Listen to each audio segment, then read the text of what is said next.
ma asaba min musibatin, tidak pernah ditetapkan satu kejadian, awas hati-hati, di bumi fil ardi wala fi anfusikum, atau menimpa dirimu, illa fi kitabin min qabli an nabraha, kecuali semua itu telah tertuliskan di dalam kitab sebelum semuanya nampak dalam kehidupan.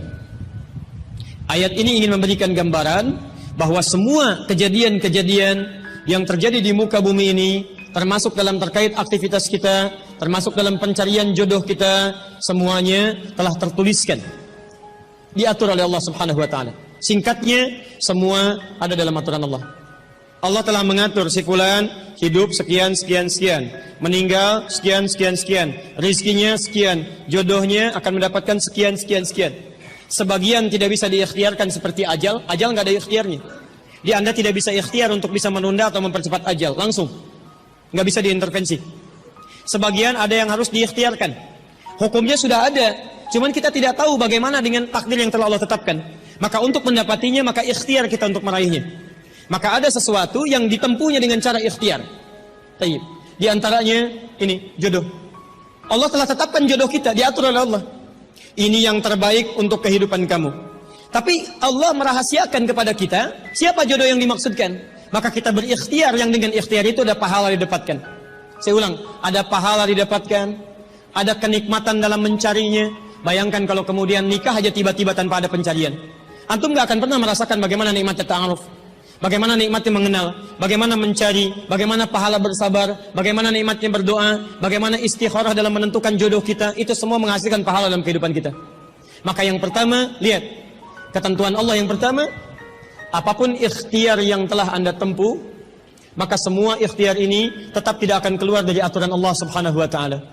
Jadi kalau antum tadi sudah menunggu selama 4 tahun tanpa komunikasi, Masya Allah, sudah siap melamar, tiba-tiba Masya Allah dibalap oleh orang lain, kalah. Fokus. Maka bagaimana cara memahaminya? Perhatikan, ikhtiar yang Allah tetapkan dalam aturan yang dibuat tadi, boleh jadi tidak harus selalu menyampaikan kita pada tujuan yang kita inginkan. Karena aturan Allah itu ketika ditetapkan akan bersanding dengan maslahat bagi kehidupan kita yang menjalaninya. Ingat ini ya, ingat. Aturan Allah ketika menetapkan, fulan rezeki kamu sekian, fulan fisik kamu begini, fulan jodoh kamu si fulan, si fulanah. Ketika Anda menempuhnya dengan ikhtiar, tidak harus kemudian Anda meraihnya sesuai dengan keinginan Anda. Contoh, maaf, Anda ingin misalnya sekolahnya ke ITB, Anda ikhtiar. Juara satu. Begitu tes di ITB, tidak lulus. Lulusnya ke IAIN. Misal, harap-harap ke ITB, masuknya ke IAIN. Harap-harap ke ITB, masuknya ke UNPAD. Ketika Allah kemudian menakdirkan Anda, misal, keinginan Anda ke UNPAD, keinginan Anda ke ITB, tapi kemudian tiba-tiba beloknya ke UNPAD. Bagaimana memahaminya? Perhatikan, kadang jalan kehidupan yang telah Allah tetapkan bukan harus menentukan hasil sesuai dengan yang Anda inginkan, tapi Allah menetapkan sesuai dengan apa yang Anda butuhkan. Anda ingin ke ITB, tapi apa yang Anda dapatkan di ITB bukan maslahat buat kebutuhan Anda. Maka dibelokkan oleh Allah ke UNPAD supaya Anda mendapatkan apa yang Anda butuhkan dalam kehidupan Anda. Karena Allah mengabulkan apa yang Anda butuhkan, bukan apa yang Anda inginkan. Saya ulang, Allah mengabulkan hanya apa yang Anda butuhkan, bukan apa yang Anda inginkan. Ada 3 jenis cara pengabulannya. 1, jika kebutuhan Anda sesuai dengan maslahat kehidupan Anda meminta. Maka jika keinginan Anda dalam permintaan sesuai dengan kebutuhan Anda, maka segera dikabulkan.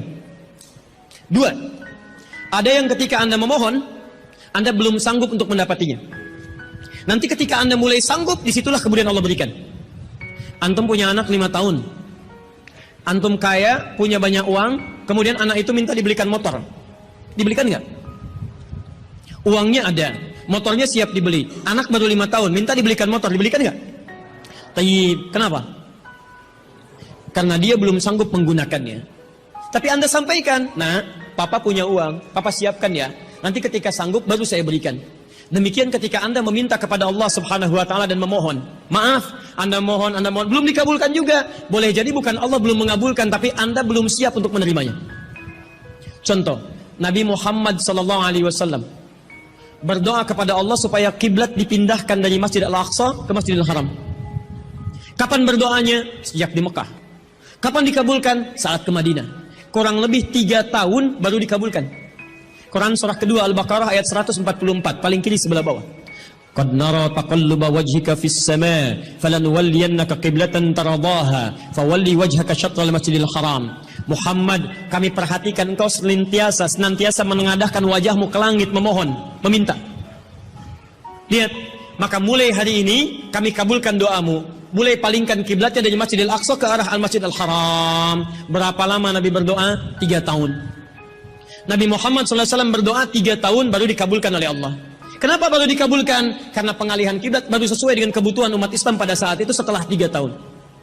Nabi Ayub alaihissalam. Antum kenal Nabi Ayub? Kenal di mana? Kadang-kadang kenal Nabi Ayub. Luar biasa. Tadi malam di Dumai ada yang kenal Korun. Bulan lalu di Lampung ada yang kenal Fir'aun. Masya Allah. Di Pekanbaru kenal Nabi Ayub. Luar biasa. Itu siapa sebetulnya? Nabi Ayub itu diuji dengan penyakit luar biasa. Maaf, tadinya kaya, punya istri yang sangat cantik, anaknya 12.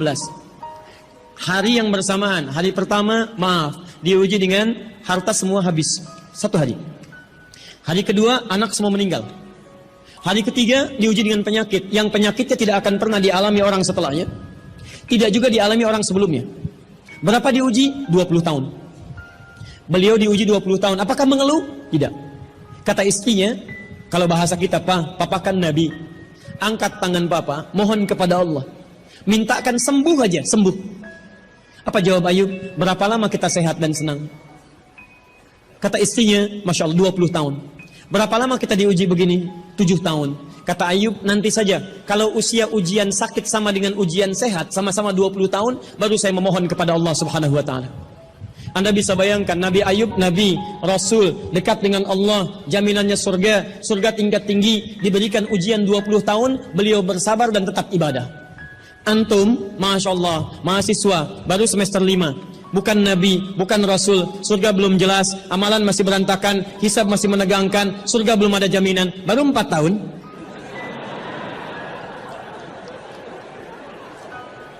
Itu yang terbaik buat antum. Yang terbaik. Jadi bukan berarti ketika Anda tidak mendapatkan dia, dunia hilang untuk Anda, tidak.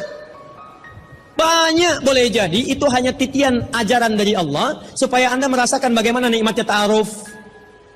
Supaya Anda belajar bagaimana mencari yang lebih baik lagi. Lihat kalimatnya, Quran surah ke-24 ayat 26. At-tayyibatu lit-tayyibin, wat-tayyibuna lit-tayyibat, al-khabithatu lil-khabithin sebelumnya, wal-khabithuna lil-khabithat.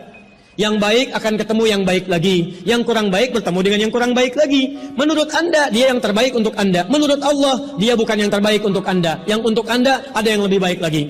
Anda mau menghafal Quran, Anda mau menghafal hadis, maka Allah akan kirimkan kepada Anda yang bisa menjaga Quran dan hadis Anda. Kalau dengan 4 tahun belum bisa menjadikan Anda mendapatkan yang terbaik, tunggu. Karena yang terbaik itu lebih daripada yang mulia akan mendapatkan masa yang cukup panjang.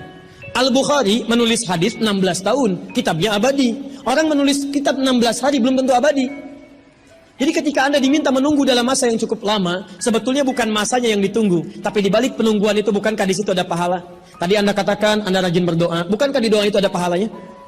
Anda rajin tahajud, Anda bersabar, Anda bermohon, Anda istighfar. Jadi yang diinginkan oleh Allah dalam penantian 4 tahun itu bukan Anda menikah dengan calon Anda sekarang, tapi Anda mendapatkan pahala yang berlimpah. Dan dengan pahala itu Anda siapkan Quran Anda, hadis Anda untuk membimbing pasangan Anda berikutnya. Paham sampai sini? Baik, alhamdulillah. Jadi nggak usah kecewa ya, nggak usah kecewa. Baik, yang kedua, lihat kaidahnya supaya kita bisa sabar, ya, supaya bisa sabar. 2, Quran surah kedua ayat 286. La yukallifullahu nafsan illa, tidak mungkin Allah menguji seorang hamba kecuali dia sanggup untuk mengatasinya. Tidak mungkin Allah menguji seorang hamba kecuali dia sanggup untuk mengatasinya. Tolong baca kalimatnya dengan baik ya.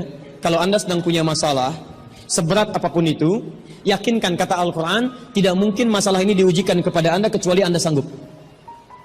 Jadi kalau Anda tidak sanggup, mustahil ujian ini dititipkan pada Anda. Jadi kalau Anda sekarang misal sedang punya ujian seberat apapun, itu tandanya cuman Anda yang sanggup, yang lain tidak sanggup. Makanya tidak diujikan kepada pemuda lain. Cuman Anda, karena Anda yang sanggup menanggung bebannya. Orang lain mungkin sudah naik ke atas atap tuh, loncat, tidak. Anda tidak. Karena cuman Anda yang mampu, bukan orang lain. Ketika Anda mengatakan, ya Allah, kenapa mesti saya yang diuji? Kenapa mesti saya mengalami? Why me? Kata Allah, why not? Kenapa tidak? Cuman kamu yang mampu. Kamu yang harus dapatkan pahalanya, yang lain tidak. Cuman Anda yang jadi pemuda yang kuat, yang lain belum tentu. Tapi nggak usah terlampau bangga, langsung pulang dari sini bikin status. Memang cuman saya yang mampu. Masya Allah. Pekerjaan. Ya. Yang ketiga, tetap ikhtiar. Quran surah 49 ayat ke-13. Jadi jangan sampai, maaf, ya, peluang Anda tidak mendapatkan yang tadi Anda telah harapkan, menjadikan Anda putus dalam berikhtiar. Cari, masih banyak perempuan semuka bumi. Masa tidak ada yang cocok untuk Anda? Lihat, ya ayyuhan nasu inna khalaqnakum min dzakarin wa unsha wa untha wa ja'alnakum syu'uban wa qabail lita'arafu. Hei manusia, kami ciptakan engkau laki-laki, ada perempuan jodohmu. Dan kami pisahkan berbeda-beda daerah. Ya, lihat syu'ub, beda daerah, RT, RW, lurah, kecamatan, kabupaten, sampai sedunia. Kalau nggak ketemu di satu RT, cari satu RW ya, yang nanya tadi. Kalau tidak ada satu RW, cari satu kampung. Masa nggak ada yang ketemu? Boleh menikah dengan perempuan sekampung? Tidak. Masa sekampung mau dinikahi? Tidak. Batas paling maksimal 4. Sekampung tidak pilih satu dari sekampung. Sekampung mau dinikahi, Masya Allah. Silahkan cari ya. Anda tadi masih kuliah kan? Silahkan cari, barangkali ketemu di kampus ya. Boleh menikah dengan seorang anak yang sedang kuliah? Tidak sedang kuliah masa dinikahi, pulang dulu dari situ ya. Pulang dari kampus, baik-baik di rumah baru nikah. Ini di kampus mau dinikahi ya. Cari silakan. Nggak ketemu misalnya, mohon maaf ya, satu kecamatan, kabupaten. Nggak ketemu beda provinsi. Anda orang Riau, mungkin jodoh Anda ada di Jawa. Cari, ta'aruf. Nggak ada di Jawa, ada di Sumatera. Nggak ada Sumatera, ada di Papua. Luas. Indonesia terbentang 5.200.000 kilometer persegi luasnya. Kata Ahmad Mansur Surya Negara, pakar sejarah, dalam bukunya Api Sejarah, halaman ke-19, paragraf yang kedua, baris 1 sampai 3, paling kanan sebelah atas. Luas Indonesia itu daratnya 2 juta kilometer persegi, lautnya 3.200.000 kilometer persegi. Daratan dan lautan, Masya Allah, 5.200.000 kilometer persegi. Masa nggak ketemu? Pulaunya 13.677 pulau. Itu belum termasuk Pulau Gadung dan Pulau Gebang. Ada semua. Nggak ada di Asia Tenggara, nggak ada Asia Tenggara di Asia, nggak ada Asia Amerika, nggak ada Amerika di Eropa, nggak ada Eropa di Afrika. Masa nggak ada yang cocok? Kalau tidak ada, mungkin antum ahli surga, karena itu pun jodoh antum pun bidadari surga. Masya Allah. Tapi sebelum ke surga, baiknya menikah dulu di dunia ya. Sebelum kiamat kurang 2 hari. Tuh, mic aja ada pilihan, masa antum tidak ada?